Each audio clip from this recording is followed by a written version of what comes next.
and you see the morning sun and forget the days behind you, saying now my life is starting out with just this one. And there's a feeling when you look out and you ask, what can I be?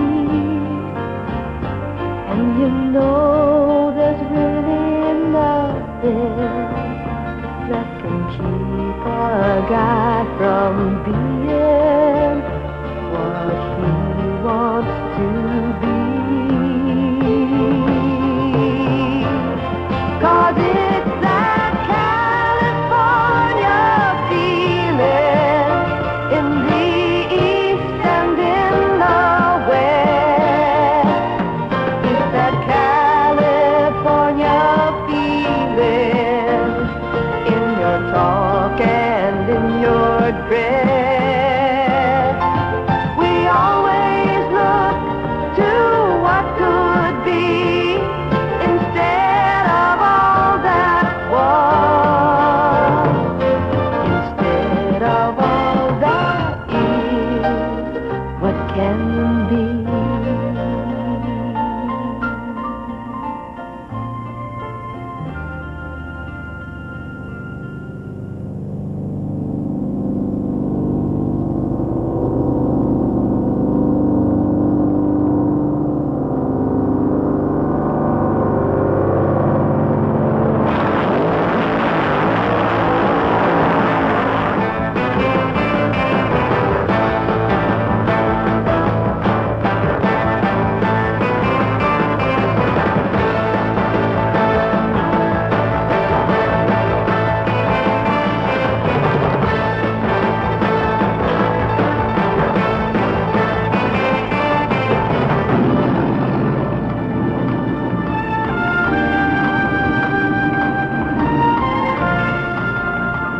Welcome to Orange County International Raceway, where today we're having the Hang 10 of Funny Car 500.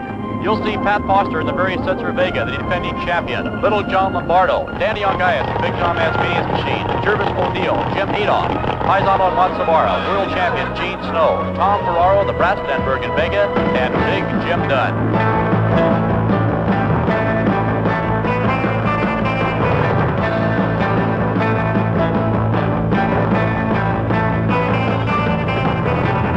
Everybody's afraid of something, but I think my biggest fear since I was little was fire and height. So I figured the best way to get rid of it was just join the fire department. As far as funny cars go, I'm still get nervous at the starting line because you never know exactly what you're going to do until you do it, and sometimes it's too late.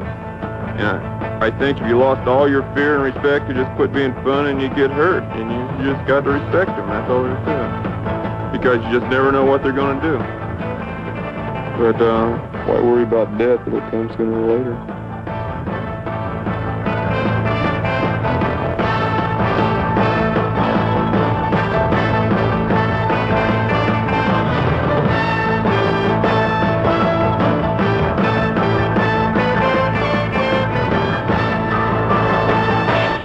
And here's a treat. Next up to qualify is Jim Dunn in the trend-setting rear-engine Plymouth Barracuda funny car. In the starting gate, the green light is on, and Dunn is underway down the quarter mile in his qualifying attempt.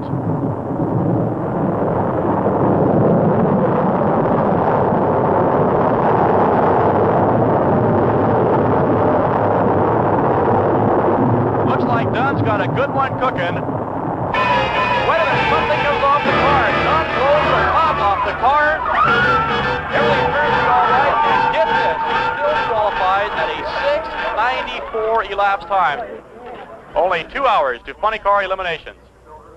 Incidentally, fans might want to check out the frantic pit work by Jim Dunn's crew as they are taping together the body on his funny car so he can be in the first round. The hood went down, it ripped the bolts right out from under the windshield, and the air got under it and peeled it right off the top. So you're just going to have to stiffen the hood, and something which we hadn't counted on. I got a good crew, and they're over there working the pop rivets, put silver tape on it. We'll try to make it.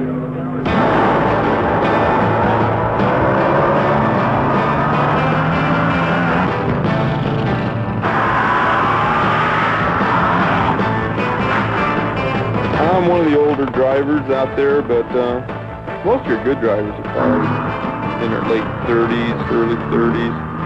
And right now, just in the last 2 or 3 years, the young kids are starting to come in, which is good. Attention funny car drivers, only 1 hour to funny car eliminations. The staging lanes are open. We got a rear engine car, and it's a sort of a prototype right now. There's only 3 of them running, and we're having a little bit of bad luck right here, but I think the other 2 are having a little worse luck than we are. Drag racing is simply 2 cars racing down a quarter of a mile. The burnouts you do simply get your tires hot and give the crowd a little show. If a tree comes down, you can go when it turns green. If you're too thin, it turns red and you lose. Steve Byrne is in the starting gate. The R's are up. Super Chief, he's underway. Oh, a gigantic wheel stand by Byrne, the Super Chief. He sets her down. Appears to be all right. The car is out of control. Hold on. Byrne is in the...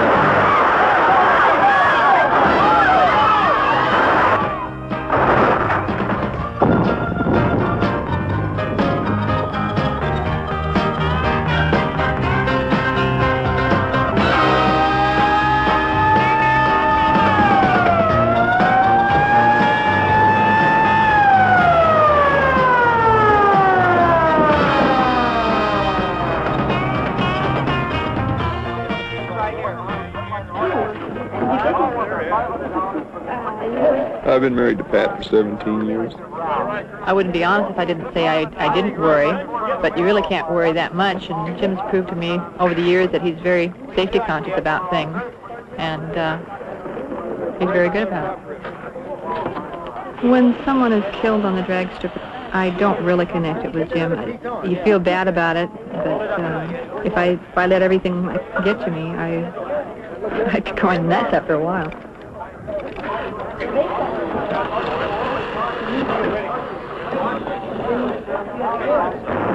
funny car is just a plastic body that they've taken off of a regular production car, and you put it on just basically a short dragster frame with a dragster engine in it. A total deal, just to go out and buy it with the trailer, equipment, tow truck and everything. You're talking about an honest $35,000–$40,000. But where I was lucky to start when it was cheaper, and I just kept racing as it went, and I've kept up on the money deal that way. Attention, all funny car drivers and crews, only a half hour till funny car elimination. You should be in the staging lane. And here's good news for all you fans. Big Jim Dunn has repaired his top of the Barracuda. He will be in the first round of elimination. And I'm known as a lever. I'll usually guess on the lights, and I'll anticipate and try to get out on them. They'll give me a 1/10 of a second, which I can do because I'm not a paid driver. A paid driver, it's very bad if you red lights. Well, my crew says we don't red light twice a year, we're not trying hard enough. So we will take a chance if we're down. If we get Setzer tonight or any other night, I'll leave on him because I know he can beat me fair, so I got to try to cheat. And the only way we can cheat, honestly, is to anticipate the light, and that's just an honest gamble.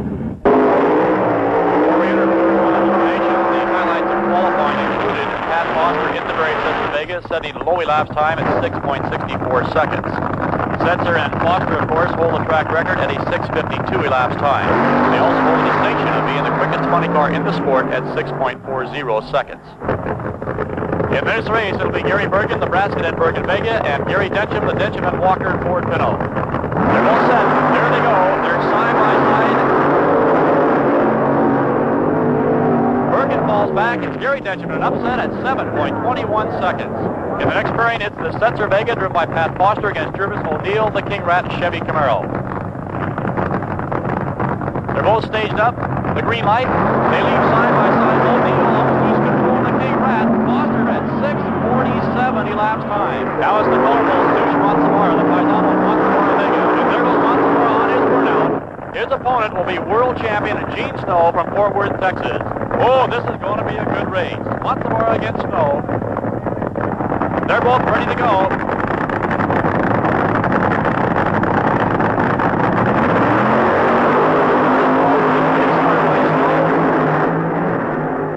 Snow clicks off a 6.68 for the win. Top speed of the event at 222 miles per hour. The next race will pit the KG veteran Jim Dunn, who has gone to the semifinal. He has drawn Pete Everett's Little Demon.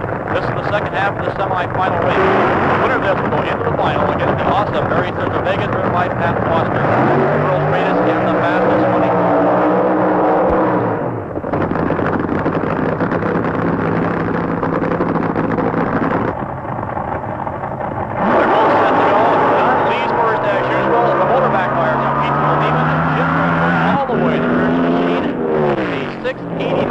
elapsed time, speed of 194.80 miles per hour.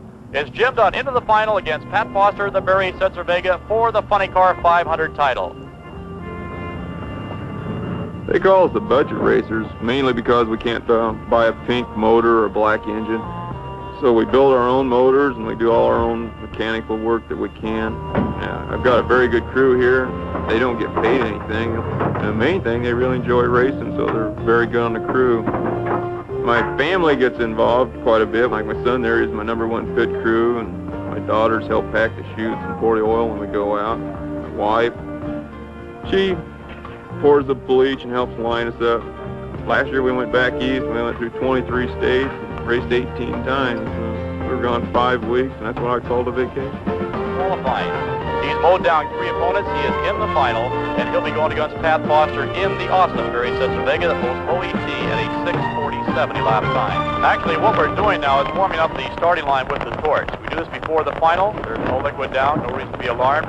We're doing this to give the driver and their crew members the best chance to launch their car in this all-important final. It's just to warm the starting line. It's the combination, of course, the launch of these cars. It's 2 things. It's the heat, the stickiness of the tires, and, of course, the heat itself of the track. Before we enter the all-important final, a real credit to Jim Dunn and his crew for their frantic pit work, as 3 hours ago, his car... Last round, we have a saying that we usually use that we're going to put the motor on kill. When we say put the motor on kill, it means we're putting in as much nitro or a little more than we know it could possibly use, and if we're wrong, it's going to explode, and that's why we call them a little 7-second hand grenade. And he'll be using all his canniness. Everything he has is savvy to get by Pat Foster to lead first the starting line and hold him off before they reach the finish. Jim Dunn's experimental rear-engine Barracuda is designed, of course, to lead hard at the starting line. He left very hard. He's held his opponent off. He's been able to shut off early speeds 190 miles an hour or so, and therefore defeated opponents. This is what we can look for in the final against Pat Foster. It'll be done trying to lead first and trying to hold off the Vega to the finish line. The burnout, first of all, in the right-hand lane by Pat Foster in the Barry Setzer Vega. Vega sets them on fire as he warms the rear tires. This is it, the all-important final. If this is the second annual Hang 10 and Funny Car 500. In the tower lane now, the burnout by Jim Dunn. Whoa, Dunn just smokes them all the way down the track to the 3/4 mark, putting on quite a show in this final race.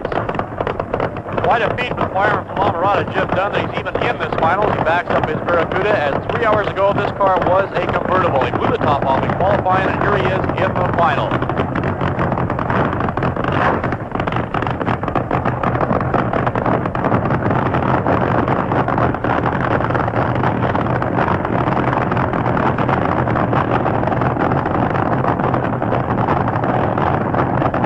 They're both set to go. Green light. Oh no, it's a red light for Dunn in the Dunn and Reed machine and trying to outguess the starter here at Orange County Raceway.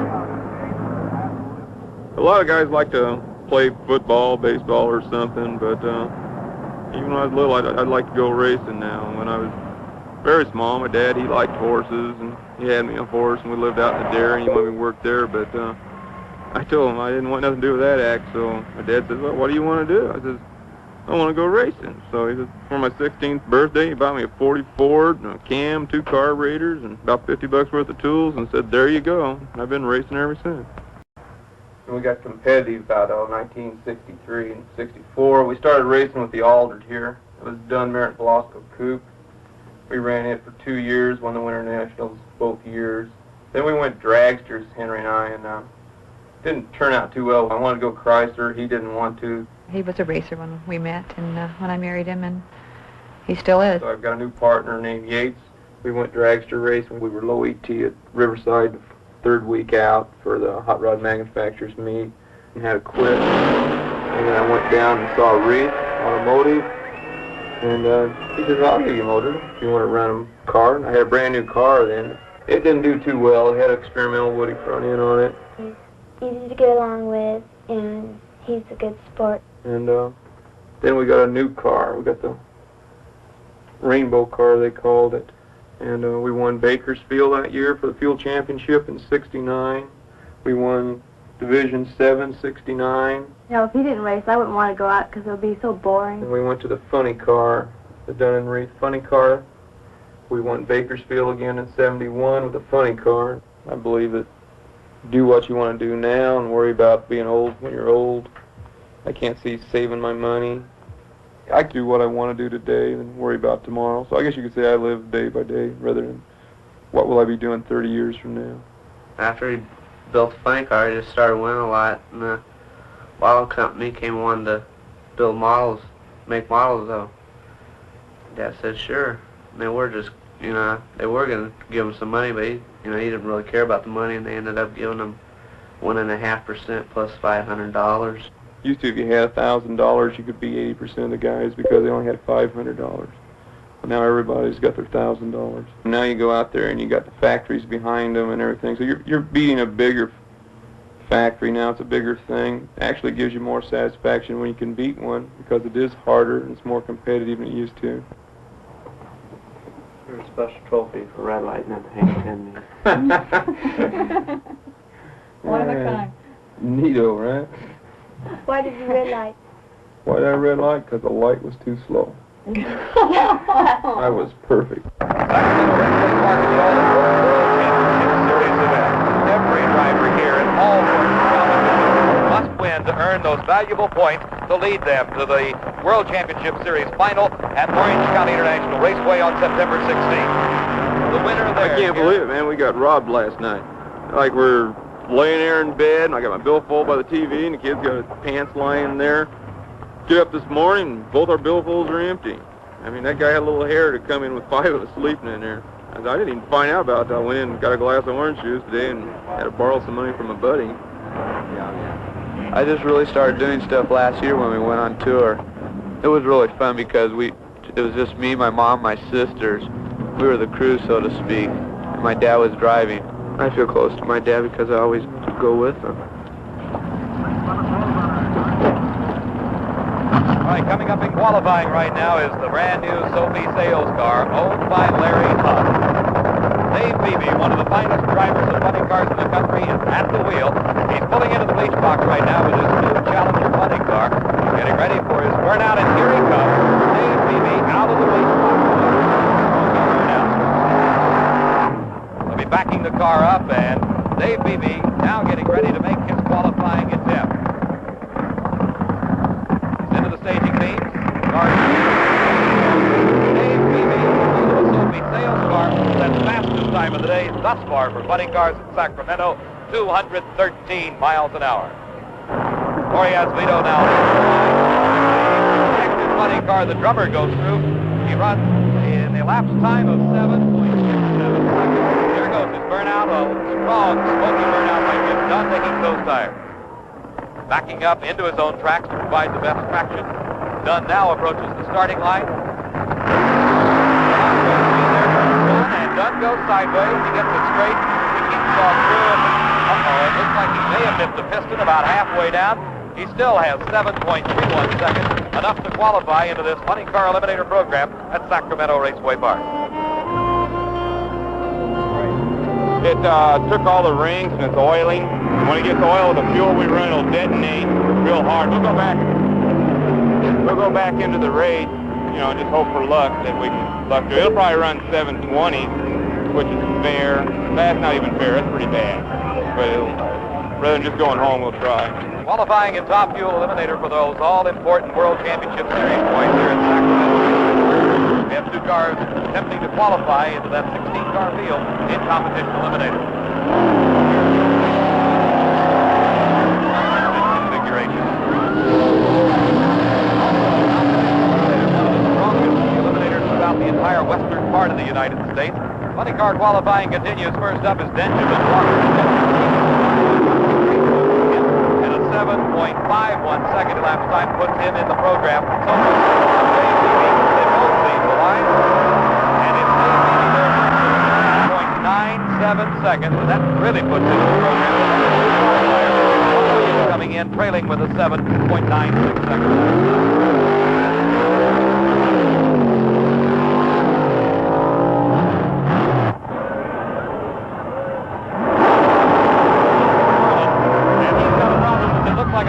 Go in the middle of the course, the car on fire. The car, it looks like from here to be getting sideways. McFarland wants to put fire out of the car. It's a ride for a good driver. McFarland's car coming to a wrap clear at the end of this quarter mile. McFarland, we have word from the finish line, got a little bit singed, but is in good shape. The first race of the first round of Funny Car Eliminator, this World Championship Series event at Sacramento Raceway Park, pits the only two rear-engine funny cars in the world, and breaks of breaks for Dave Mata, who has to be the underdog. They meet in the first round, side by side. Davey Mata with a brand new car, and it looks a little bit different as the body is set down very low over the car, and Jim Dunn, the Colorado is one of the guys that is most respected in funny car racing throughout the entire United States.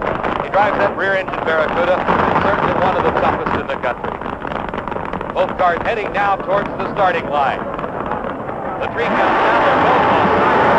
Dunn with his lead, and Mata having problems after cutting down in the middle of the course. Dunn goes through with an elapsed time of 6.98 seconds with 195 miles an hour. Davey Mata trailing with a slowing 136 miles an hour at 8.31 seconds. Jim Dunn winning the first race, moving on to round number 2 and the all-important World Championship Series points. He's probably one of the best drivers out there as far as I'm concerned. He's not swell-headed enough. He's the kind of driver that after the race we all go out and party together, have a good time. He's got a very short temper, but it doesn't last that long. You know, he's man enough to 5 minutes later he figures all about what made him mad, and back to the same old. Yeah, I figure I'll drive for another 3 or 4 more years. Tuning the motors, getting chassis to work, that's the hardest part. So I'll probably just go into helping a kid get his car to run. He'll be the driver, and I'll just go into the background. I haven't really decided what I'd like to do with my life yet. I'd like to get into drag racing, but I feel I should have some other thing to do in case I don't make it. I've been thinking of taking a class next year in accounting.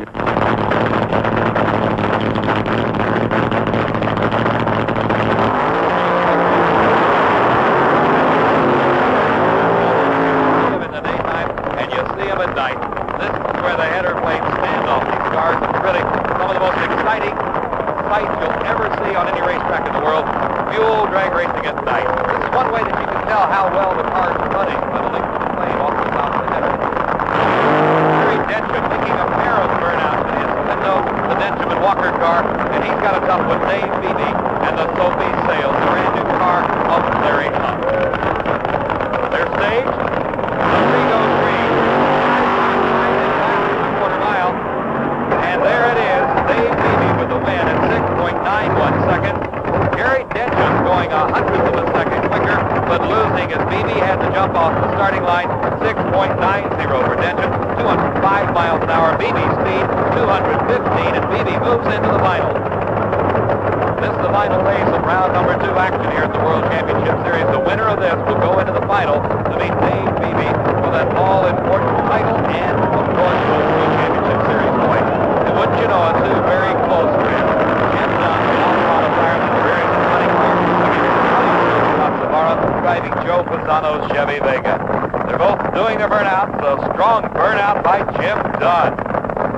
And Sush Matsubara also a tremendous burnout, heating those big 13-inch wide slicks to put the heat in them and also put the rubber on the racetrack.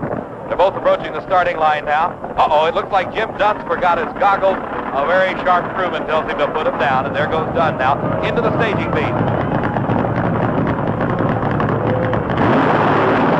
Both cars lead the line very close, side by side. A little bit of haze, smoke coming off the tires of Sush Matsubara. It's Jim Dunn for the win into the final of 7:11, 188.29 miles an hour, losing 7:12, a tremendous 210 top-end charge by Sush Matsubara.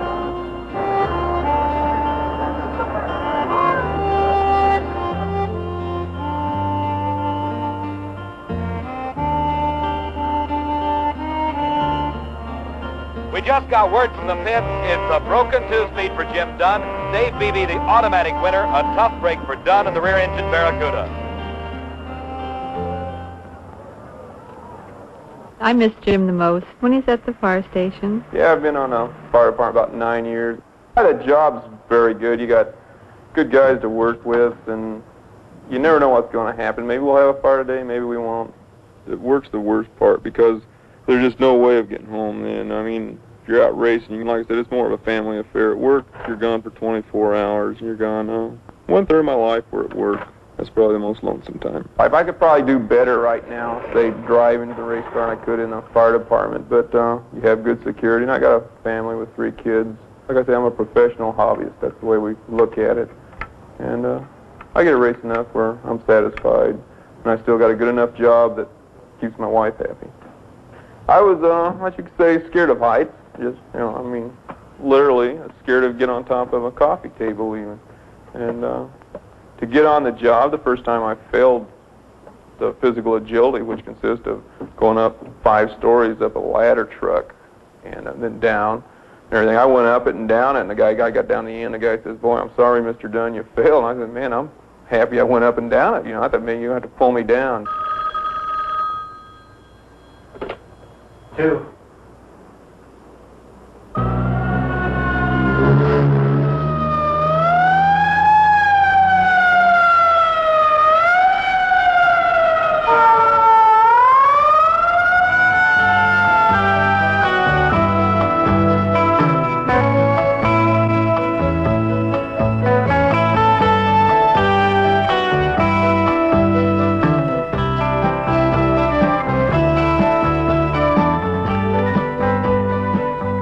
I think that Jim and I are very close as husbands and wives go. The only thing that really troubles me is his temper. He's got kind of a bad temper, and so do I, and sometimes we kind of get into it. If he's wrong about it, he will apologize. I learned from my father to be a good loser. Like you said, sometimes you gotta win, sometimes you gotta lose. Jim's a very good dancer, but he won't dance.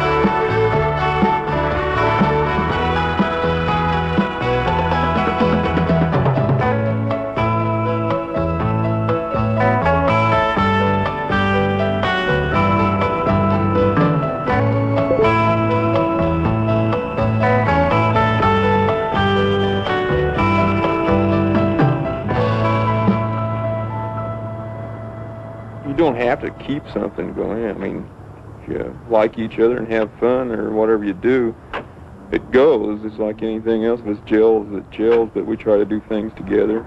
The most important thing I can do to my family is just make sure, try to keep them healthy and give them enough to eat and clothes, and see if they have a good time, give them an education. And they'll have to do what they want to do themselves.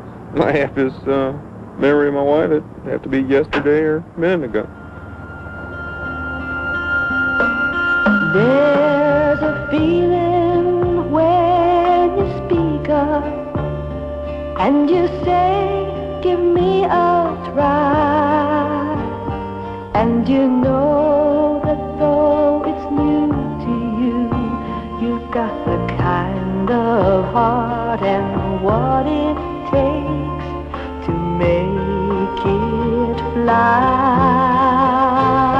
Folks have made your day, and you've got a lot of dues to pay and thanks to say. 'Cause it's that California feeling, and it has no real address. It's that California feeling in the east and in the west. We always look to what could be instead of all that was, instead of all that is, what can be.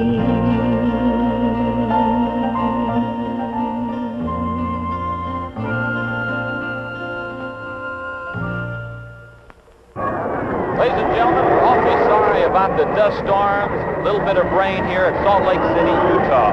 The World Championship Series will resume as soon as the weather permits.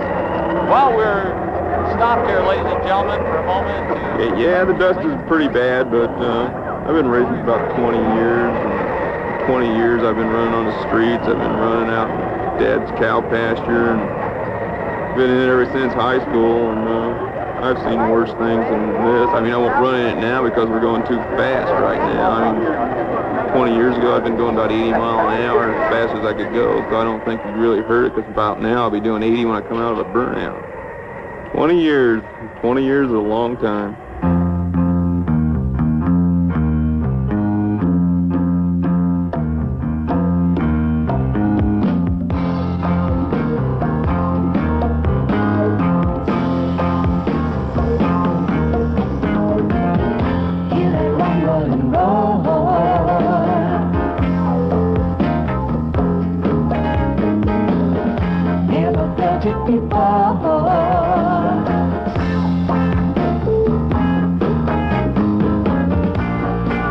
So exciting.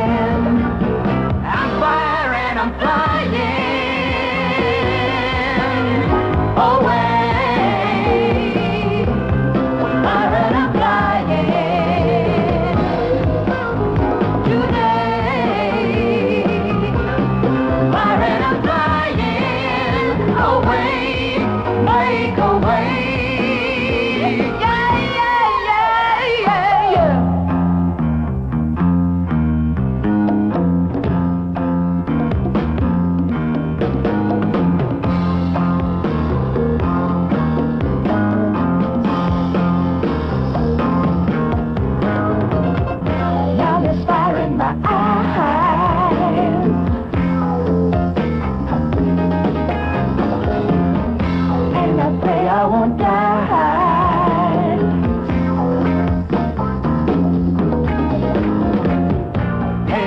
I'm igniting. I'm firing, I'm flying. Oh yeah. Firing, I'm flying today. Firing, I'm flying away, make away. Yeah, yeah, yeah, yeah.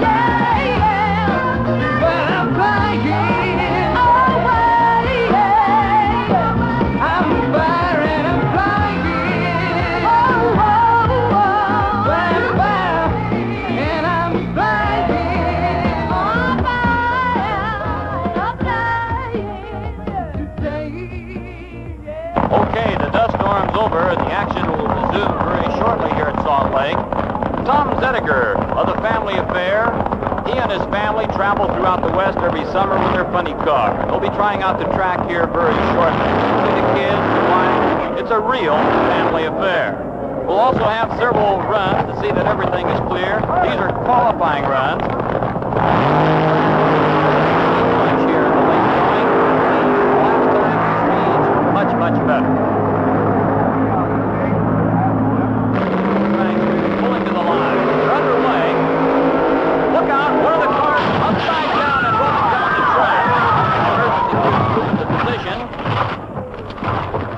Let's see what happens here. It appears that the driver has an injured leg. The injury is not serious. We repeat, the injury is not serious, but we'll have to take the driver to the hospital for a checkout. Well, the other drivers, my friends are, I'd say Sush and Paisano, McEwen. There's quite a few over the years. You have to know them, but there's just a bunch of drivers. We just know each other at the racetrack, and when I'm at home, we never talk to each other. I don't really get worried because he's a pretty good driver. He's been driving for 20 years. From Denver, Colorado, Sush Matsubaro, the Paisano Matsubaro team out of Los Angeles. Big Jim Dunn and the Dunn and Reith car. Also, other top machines competing for a great amount of cash and awards at Salt Lake City.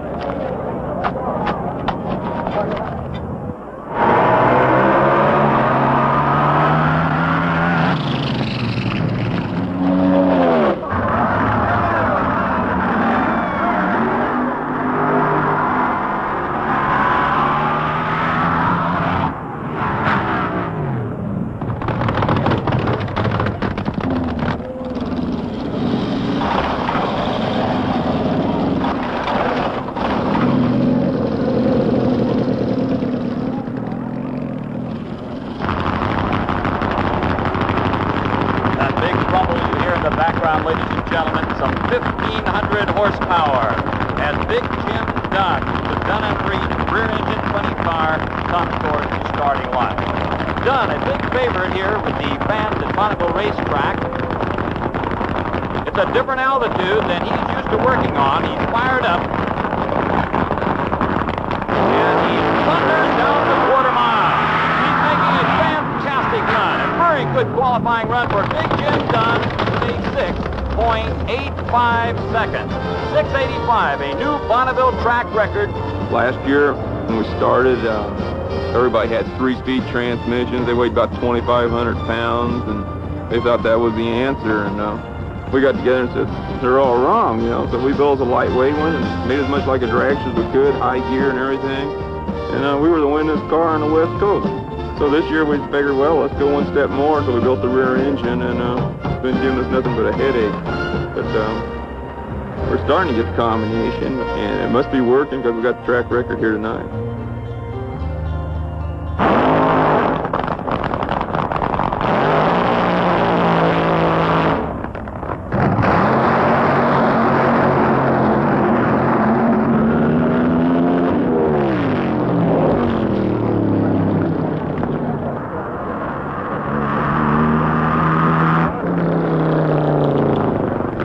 No, I wouldn't prefer that he not race.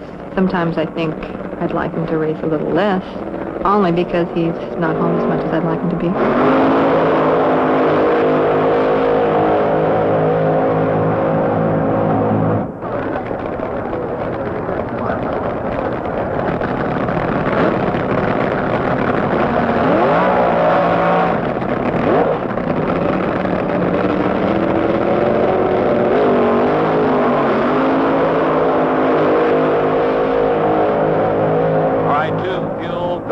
Nitro-burning, Hemi-powered funny cars. Sush Matsubara up against Bob Pickett.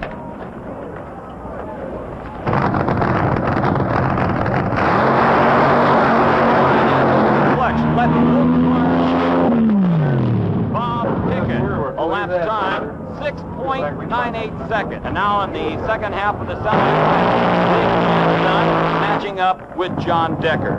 Decker driving the assassination car. He knows his way around here at high altitude. Salt Lake, some 4,000 feet high. Denver, a little higher than that. He has the advantage. Jim Dunn now staging up. They both leave the line, but it's Dunn with the advantage. And he takes the race. We broke the track record here and almost set a national record because of the altitude difference. They give a 5% cushion at this altitude, but it's a little bit, we have to run a little bit quicker than what we think right now, so we're not going to try to back it up rather than hurt the motor to save it for the eliminations. All right, we're now getting ready for the final. It's that KG Jim Dunn and his Barracuda up against Pete Everett's Little Demon. Bob Pickett doing the driving. This will be the final run of the points meet. All the gold on the line. All the marbles up for grabs. In the background, you can see Jim Dunn getting into that rear-engine car. A lot of points at stake here, and Big Jim needs those points. Now we're getting ready for the burnouts, and you can see Jim Dunn's body high in the air, the plastic-bodied replica of Detroit Iron. Dunn will move up to do it. Wow, crazy burnout. Now Pete Everett does another beautiful burnout. Tremendous action here at Bonneville Raceway. They're underway, and it's Jim Dunn in the lead.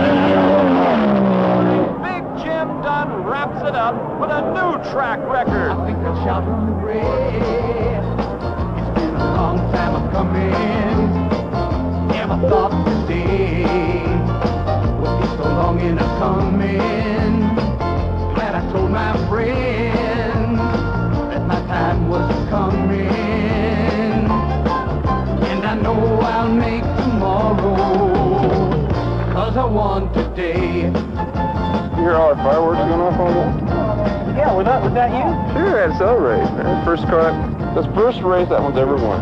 I don't care about tomorrow, 'cause I won today. Got my win today. Reith Automotive, we used to race it with him, and Reith's been a racer for many years. He was racing before I was even. He was on the lake beds. I used to go out there. And he picks up a car. It was sort of a friendship type deal, where my original partner, Yates, he got married, so he wanted out. So I had a car and didn't have an engine, and Reith says, well, come on over and I'll give you an engine. So that was, probably 8 years ago. He's still giving me engines. No, Jimmy in turn pays for most of his parts, and we just sell them at cost basis. And we do most of the machine work. As far as experimental and test parts, Jimmy tests them for us. He's been one of my major sponsors, and we've gotten along good. Well, you have to get along good to go for 8 or 10 years, being together like this here. Like I said, he gives me the shop, the truck, all the machine work. No, Jim's good people. If he wasn't good people, we would be looking for a new, somebody else new. I mean, we might need a nice younger driver and all. When you get old and bald like Jim, what are you going to do? That's what I got my kids for. But you know what they say? They say there's old drivers and there's bold drivers, and you don't find too many bold old drivers. So for that long length of thought, I mean, Jimmy and I have a very happy relationship. This summer's been a lousy year for me. We've had a lot of fun, but the year before was an exceptional year. We won quite a few races. We were probably one of the top cars on the West Coast. Out here we won more than anybody. But you don't like to be a loser. It's fun to work on something new once in a while, but you should get results. And we just weren't getting the results, and it was telling on us because we were ready to cut the car up. We were ready to go back to a conventional car. And then it started responding. We all got rejuvenated again. Now we're ready to work on it. It'd be easy if there was a common problem, but there's never a common problem. Like today, we put a new Ford rear end in it. It's an $1,100 unit just for the third member and the housing. It's been tied up for 2 weeks getting it. The frame's been painted, sandblasted, all different mounts in and everything. Today's the day before the race. We got our axles last night. Got bearings pressed on this morning. Come down, put the axles in. They're each an inch too short. So they say, well, you can fix that if you go to Ontario and pick up this other hub. So, okay, so we tear the rear end apart. I make it to Ontario, come back, and that one doesn't work either.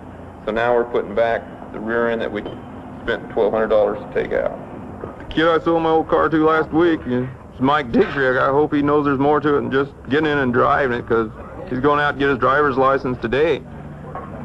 Showed me how to build a motor and how to run the car, how to set everything, how to mix the nitro. He showed me. I didn't know anything when I started. Everything I know now, he showed me. He's trying. He's going to have a hard time. I told him it's going to cost you at least $2,000 to learn, just in broken parts and stuff. And maybe he'll make it, maybe he won't. Right now he's down to $750, which, when you consider he just stepped out of a Volkswagen and stepped into a Fueler, I think he's doing pretty good. He's not scared of the car. He does what we tell him. We tell him not to overextend yourself till you learn what the car's like, and he does. Everybody's laughing at him, sort of, because he's made maybe 14 runs. But he's down to a 750. He hasn't crashed it. He hasn't broke anything but a rear end. And I think that's very good for a beginner. Well, the first run, he went about 3 feet. Second run, he went about 4 feet. The next run, he went about 12 feet off the line. You know, I said, hey, what's the matter? You know, he says, I think he's going to the left. I said, well, it looks good. You know, what's the matter this time? I think it went to the right. And I said, okay, you know, don't push it, because you know, you feel bad. You tell a guy, well, you know, you're stupid, go all the way through, and he kills himself. In order to get your license, you're required to make so many runs for a car. You got to make at least 6. You got to make 1/8 mile, 2 moderate, 1 more moderate, and 2 full. And you make those, and after you make those, and 2 full, and you get your license, you have to make 2 full if you think it's good enough. You know, it's a good old car. Last time I drove it was a week before I sold it to him, and it went at 685, so he'll do it pretty quick. Plymouth Barracuda funny car needing a 715 or better to get his NHRA AA funny car license. Third beer out by Diedrich, showing a lot of smoke for the rear tires, getting them rear tires good and warm.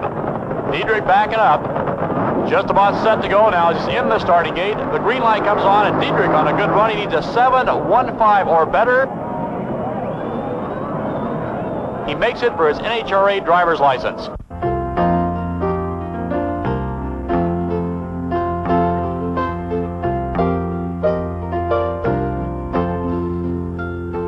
I have often walked this road before, so many times, but alone the road was lonely. Alone I thought I'd always be. Now you're here, the road is full of light, so very bright. With all the light, the love can't help but grow, a light that cannot help but show. So come along, won't you listen to this song? A song from deep inside, so I won't hide my love from you again. So come along, won't you sing my little song? A song of love, a song of peace, a song of beauty. My song is you. This is the annual Manufacturers Funny Car Team Championships, featuring the finest names in funny car racing. The entries include the Who's Who of Drag Racing, the Chi-Town Hustler, the Blue Max, Don Jerry Sensors Vega, Don Perdome, Tom McEwen. Virtually every name of the finest names in the sport of funny car racing. They'll all race 3 rounds, round-robin style racing in this Funny Car Team Championships. The 2 quickest elapsed times will go in the final for the individual funny car champion. Well, we've both been racing a long time. We both started out with AA fuel haulers. He went to dragsters. We got into funny cars. I guess we're both pretty ornery, so we just get along real good. You know he's a really good racer, so, you know, that brings out the competitive spirit, because the fact that if we lose, we have to take a lot of harassment afterwards, so we always try extra hard when we race. Most of the time, you know, like our parts are his parts we can borrow. We help each other whenever we can. There's no problem there.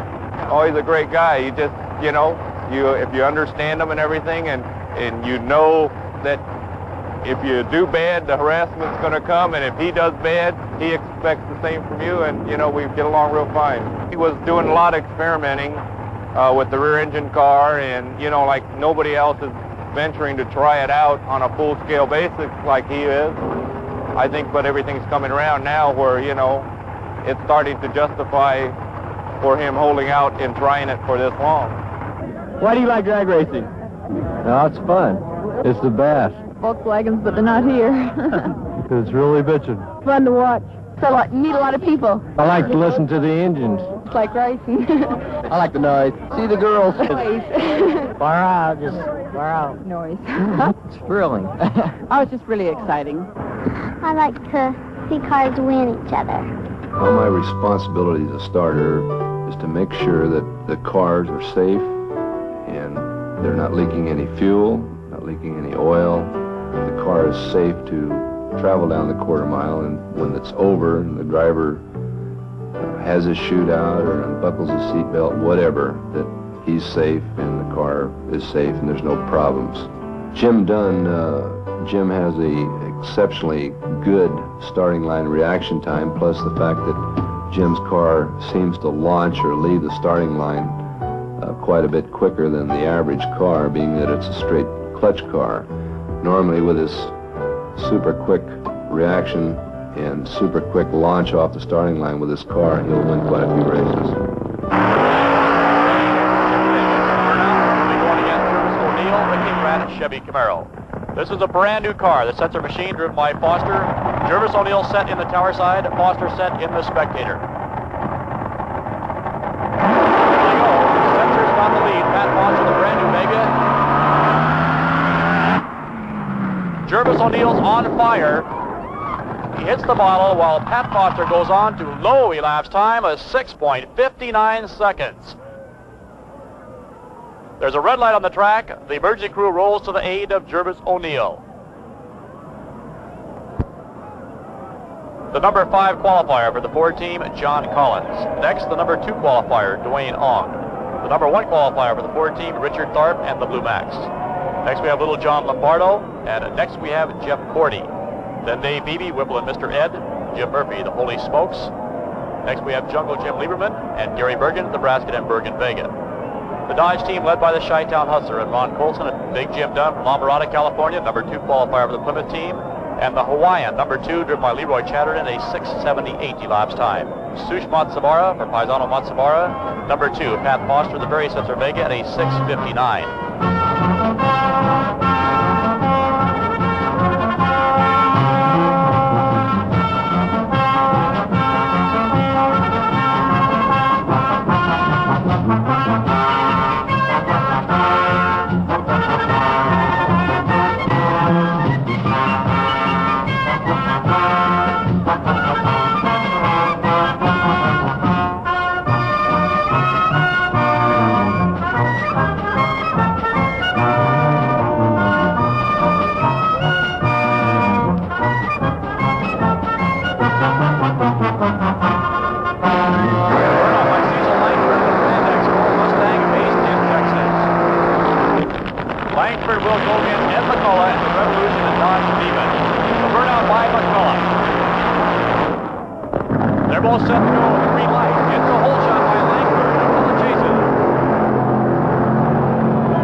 RPMs are up now. The green is on, and they're set to go underway down the field. Now Jungle Jim out first. It'll be Jim Lieberman all the way to 6:69 elapsed time. It's Little John Lombardo for the Chevrolet team and Mike Halligan. Midway down the track, Little John's car shoots some sparks, but he still holds on for the victory in 7.27 seconds.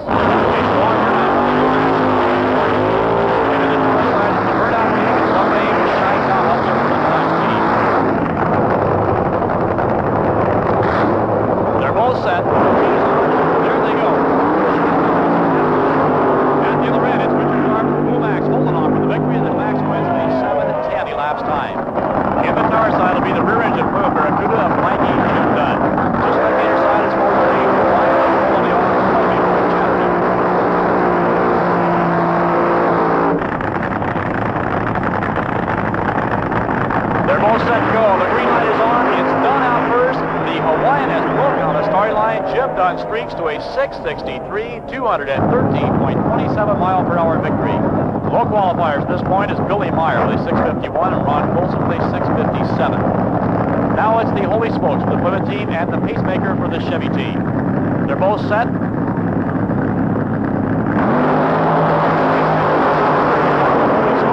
Holy Smokes trying to make a charge to begin. It's the Pacemaker holding off for the victory. We have an exhibition here by Gary Watson, his paddy wagon wheel stander. Watson underway, the front wheels are up, the sparks on the rear end, Watson making his way down the quarter mile. Gary Watson, the entire quarter mile with a shower of sparks, quite an exhibition. It's Cheryl Greer, 14, Paisano Matsubara for the Chevy team. Matsubara will be in the tower side. They're in the staging lights, they're all set.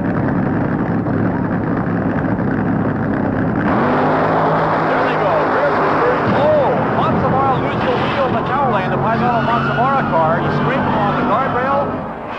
It appears he'll be all right. Greer goes off for the victory.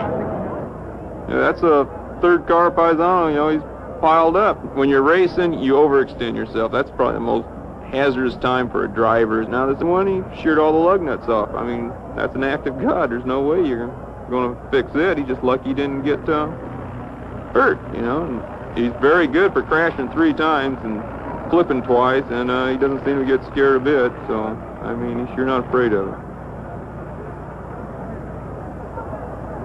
It's a wheels stand exhibition by Richard Schroeder in his Dodge Challenger. The wheels are off in Schroeder's machine. The sparks are flying. He goes the entire quarter mile on 2 wheels. Okay, the quickest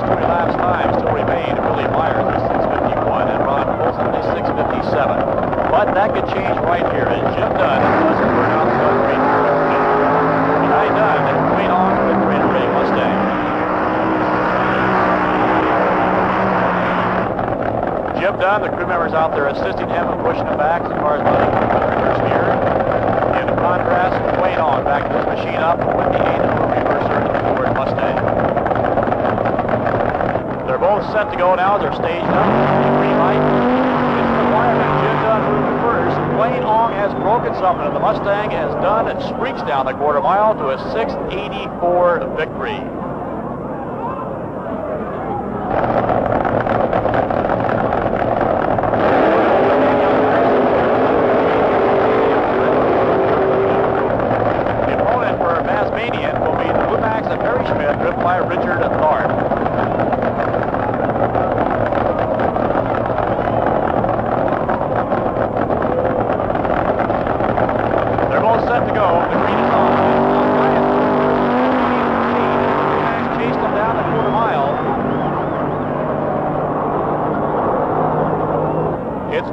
Guys, with a 6:75 victory.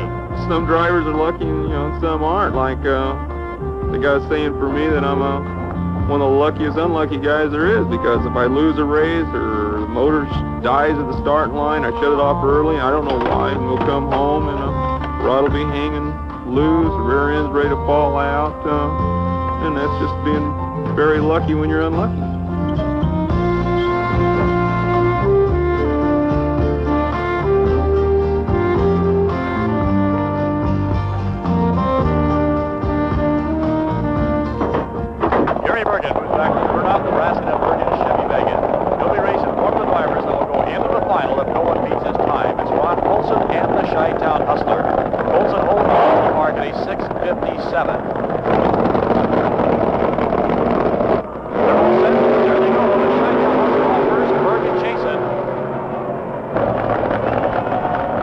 The Hustler, the winner of this pairing, will feature Al Hanna and the Eastern Raider. Ford Fennell, a member of the Ford team, was definitely in contention for the overall championship here.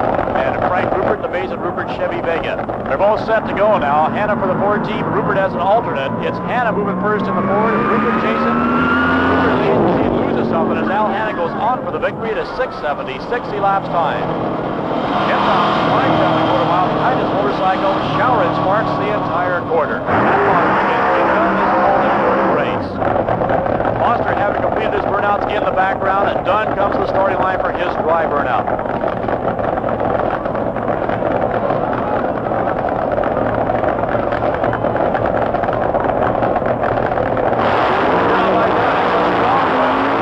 But wait a minute, Dunn cannot stop his car. He continues on down the quarter mile, apparently with a broken brake or something to that effect. He will not be able to compete. It'll be Pat Foster on the single run.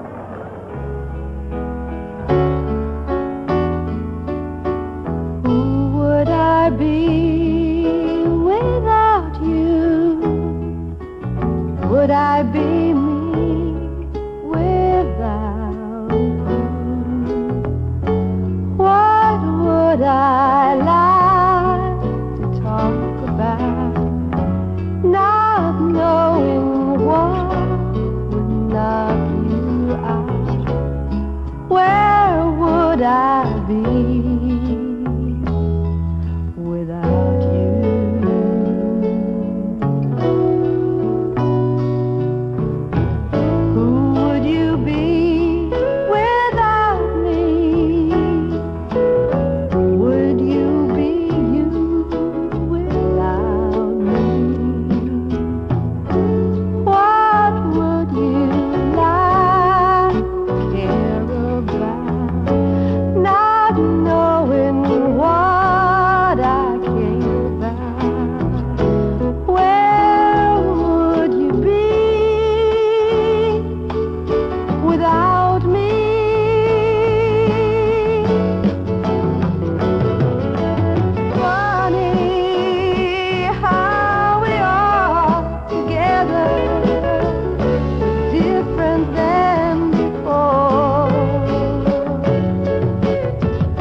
Navy Blue Angels, welcoming you to National Challenge here at Tulsa, Oklahoma. A lot of festivities here today. That's a float by the co-sponsors of this event, the United States Navy. We never ever seen a sailor like that. A lot of people here. There we go again with that beautiful Navy float. We'll also see Linda Vaughn, Miss Hearst Golden Shifter, along with all the top 20 car drivers in the country, moving down the track in that parade. A total purse of, that is a base purse of $130,000 in prize money. Add to that another $100,000 in contingency prizes, and we have some kind of drag race here at Tulsa, Oklahoma. Next up in this great parade of championship cars, Jim Dunn and his fine crew from California. This car was a winner at the big Bakersfield meet. He's one of the perennial champions out from California. Of course, great excitement here. We have spectators from all over the country, young people, old people, everybody excited about the great event here at Tulsa.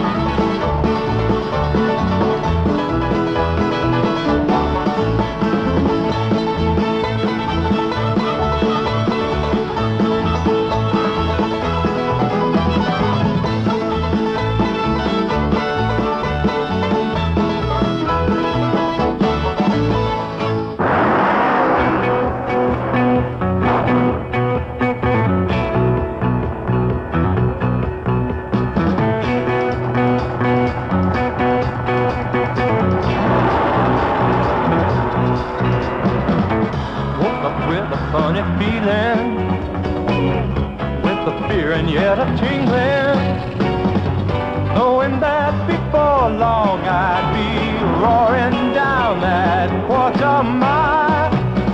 Got my funny car and family, headed to the drag strip early. Felt the funny stillness as I walked that empty quarter mile. Come with me, funny car summer. Go for me, funny car summer. Most men take their fears and hide them, letting them just eat inside them. I take fears and let them ride that cruel quarter mile.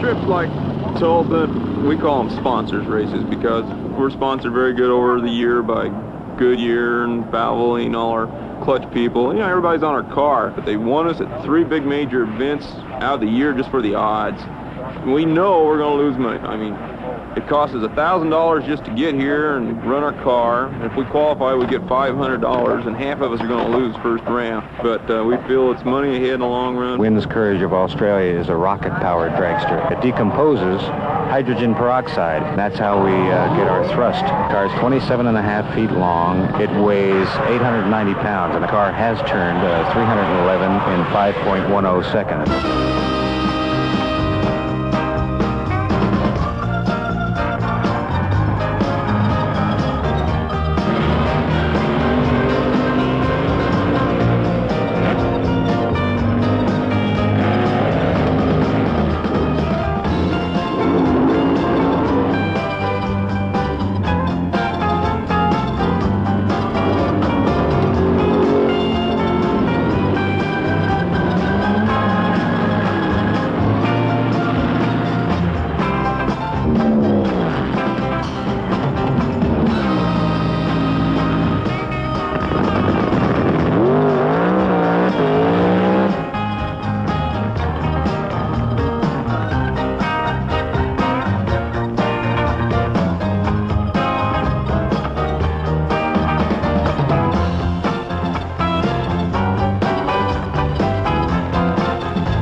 incredible accident. Larry Brown tosses the motor completely out of Bob Dumont's digger. And incredibly, just as incredibly, Larry Brown walks away unhurt.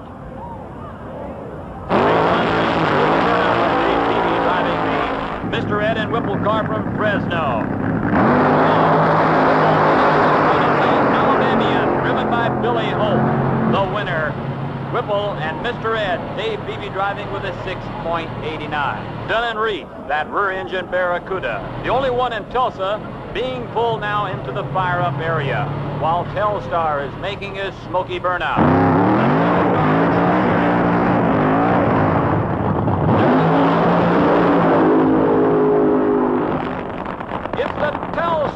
Charger winning it. Ladies and gentlemen, from California, the only rear-engine funny car at National Challenge, fireman Jimmy Dunn. His opposition, Don Schumacher from Evergreen, Illinois. Jim Dunn, in the fuel dragster, was the first to go in Indianapolis at 6.99 several years ago. Boy, that's one tough dude in the far lane.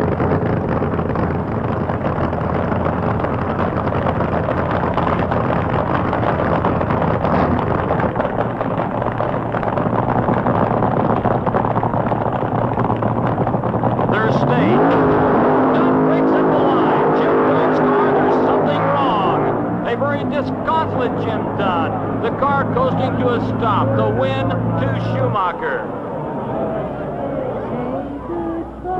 No one likes to lose, you know. I mean, especially when you break something. I mean, you buy the best you can get. You work on it as hard as you can, and it's a bummer when it breaks because I mean, here we come 1,000 miles. You spend money and. So great, you know you're going to spend money, but you don't come to break something. You come to get beat. I mean, there's 16 other losers out here, and we're all mad, but at least the other 15 probably got beat. I mean, to me, when something breaks, you don't get beat. It's just a bummer, and that's all there is to it. The only good thing about drag racing I really enjoy, I mean, it's instant. You hear when the tree goes off, 7 seconds later, you know you're either a winner or a loser, and boy, there's a winner and there's a lot of losers every round. Things that we've done all those yesterday.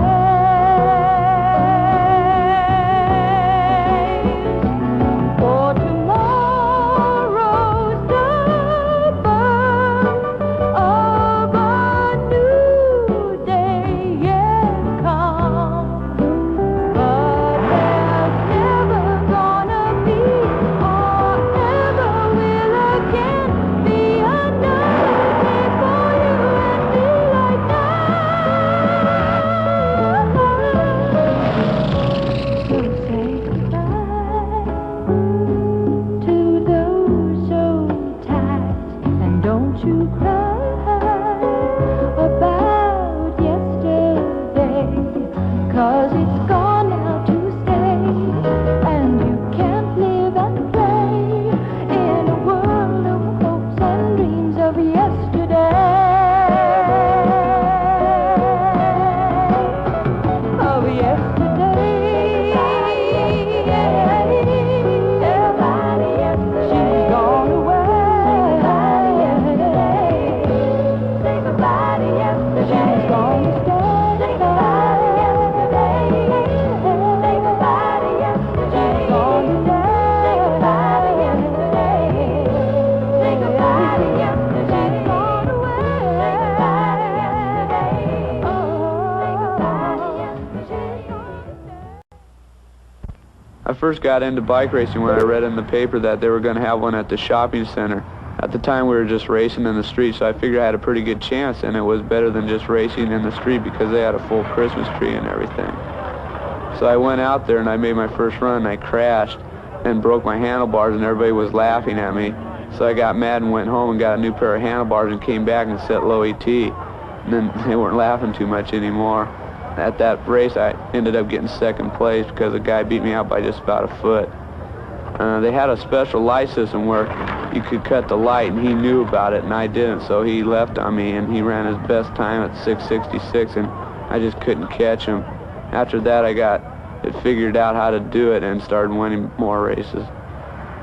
Well, my concern about my kids now is that they become responsible adults and enjoy their life. Stopping the clock with a 7:22. Wheelie race time, Frank Dado. All right, looks like we have another race coming up here. Dunn in the right lane and down he goes.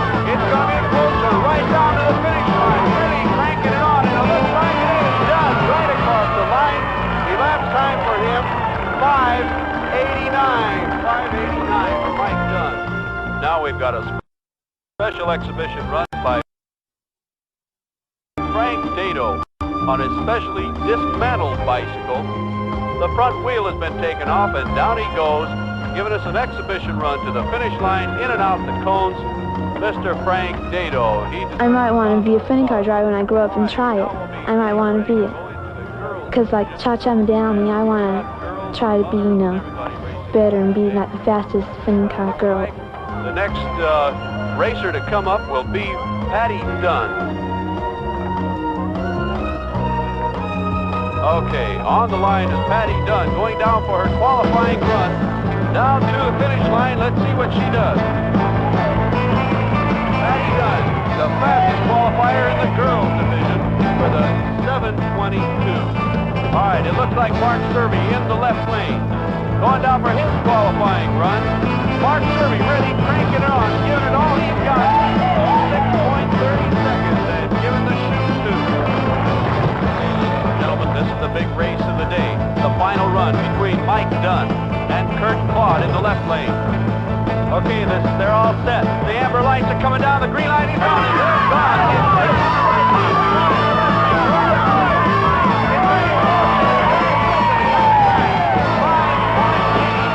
Seconds. 5:89 for Mike Dunn, the top eliminator of the day. It's time now to give out our prizes and our trophies to the trophy winners here today. We have Mr. Alfonso from the bike shop across the way, and he's got some prizes to give out. He's got a bicycle racing hat for Mike Dunn, the top eliminator. That'll keep the hair out of your eyes, Mike. And along with that, we have our first place trophy.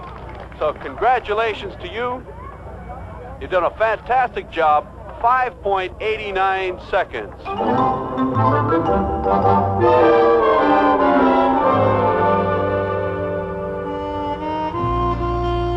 Here today at Orange County International Raceway, you'll see the Division 7 of points meet final. This, of course, the all-important race. It's the end of the trail for the WCS racers. Today, here at this event, the final chance for them to gain points at an all-important berth at the World Finals. This is the final points meet right here at Orange County Raceway.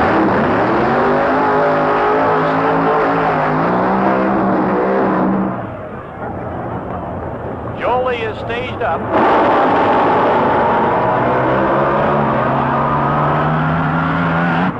Jolie qualifies at a 6:81 elapsed time.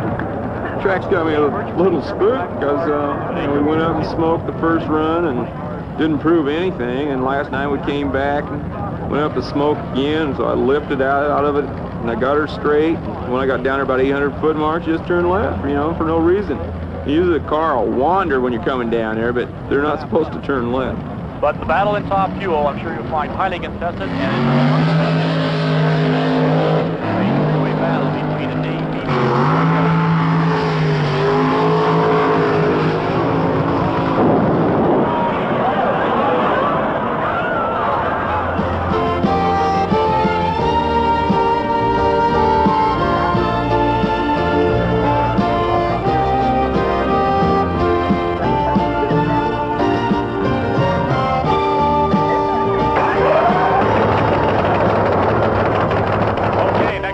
Jim Dunn of the Dunn & Reed Barracuda moving into the bleach box, set for his burnout. The burnout by making Jim Dunn. A nice, tremendous, smoky burnout, the rear engine Barracuda.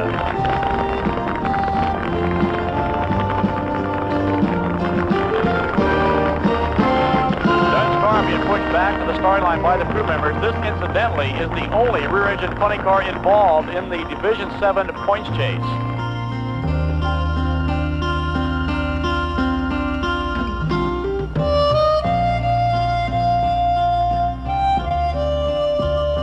Jim Dunn, a fireman during the week, now at the wheel of his back-motored Plymouth Barracuda. The late model Hemi power plant just pulsating away as Dunn comes up to the stage beam.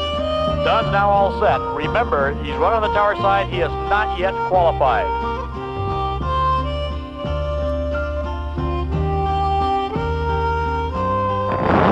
Green light comes on. Jim's on the wire, leading away in the tower side. The tires break loose. He's trying to feather the throttle. He has to shut off early. He runs at 8:50 elapsed time, only 168 miles per hour, and that is not quite good enough to qualify.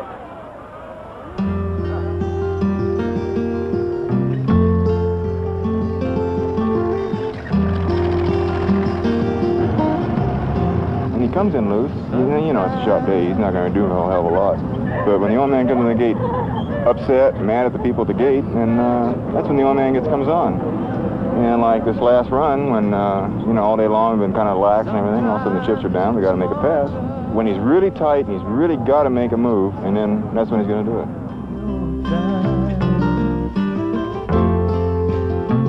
Sometimes it's better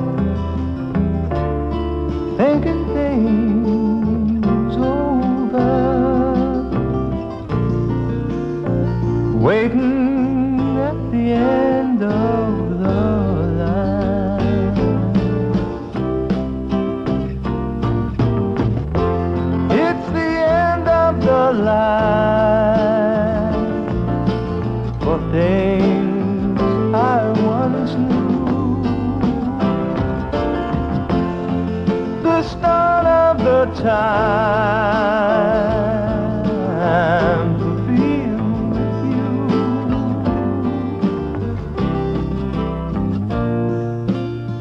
The gentlest love man ever has made. I'm so glad I stayed at the end of the line.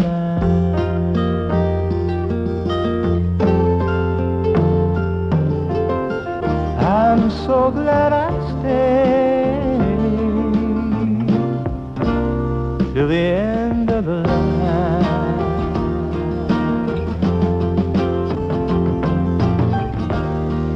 At the end.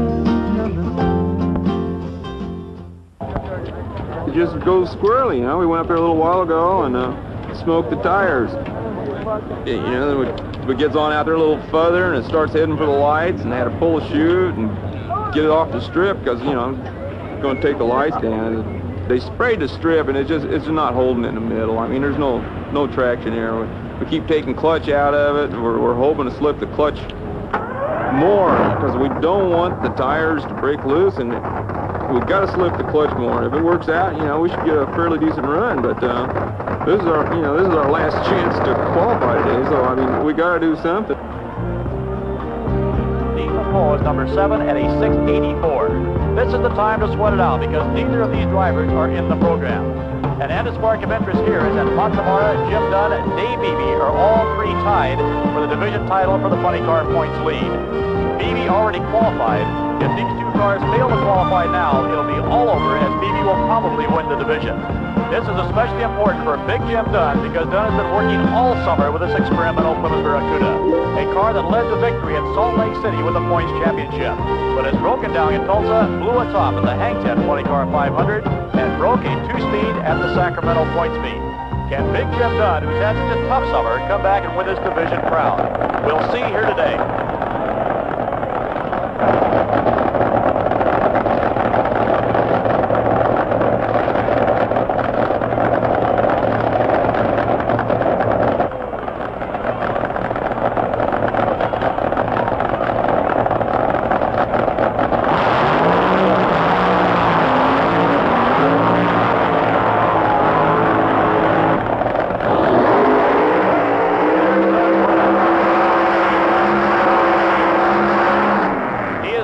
Chips are down. Neither driver qualified. A 699 and a 684 are the two numbers they're shooting at. Sush Matsubara has had his ups and downs over the years, and really it's all on the line for him now. It's all on the line also for Jim Dunn because he's got to make this qualification to go into the points championship. His crew is pushing him back. You can well imagine the tension of this man. A man who's gone from a Goodyear with a front engine machine to this new rear experimental Plymouth Barracuda. Jim Dunn, winner of the last points meet in the Whiteham Lake, can also win the division if he wins here tonight. They're moving up the line cautiously. Oh my, these guys you can plainly see are really loaded for bear.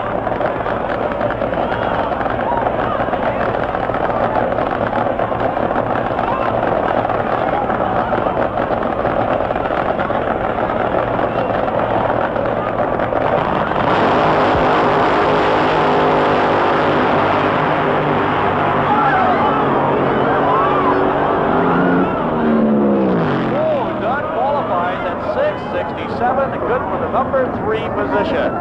Sush Matsamara, meanwhile, does not make the program.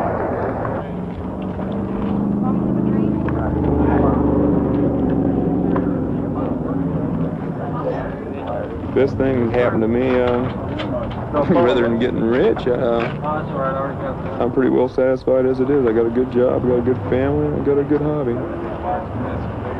I think the most fun that I've had in drag racing is when I've been able to help on the car itself. Incidentally, this race here, before we get into eliminations on this beautiful shirt sleeve type evening here in Southern California, will be the final summer race here at Orange County Raceway, and it will be the Division 7 points meet final. And what a race this should be. We move now to the first race of this first round of Funny Car Eliminator. And what a chance right here for Jim Dunn to further his ambition of being the Division 7 points champion. It'll be Jim Dunn up against Smokey Joe Lee from San Diego, California. Dunn, of course, the La Mirada fireman driving that rear-engine funny car, one of the very few rear-engine cars in the country today in Funny Car Eliminator, and certainly the most successful rear-engine car that has ever been built. Jim Dunn and Dave Beebe are tied for the points lead at the moment. The man that goes the farthest in competition tonight is the man that will take home the title, the champion of Funny Car Eliminator in Division 7. He's worked all year for this chance. We're down to the final race tonight, and this is where it's all on the line. It's either do or don't tonight. Jim Dunn, the rear-engine car coming to line. He'll be taking the spectator lane. Joe Lee will be on the tower side with his Charger out of San Diego, California. A whole season's racing on the line tonight at Orange County International Raceway for Big Jim Dunn. It comes down to this final moment. He must win this race, advance to round number 2, and try his best for the final to make it to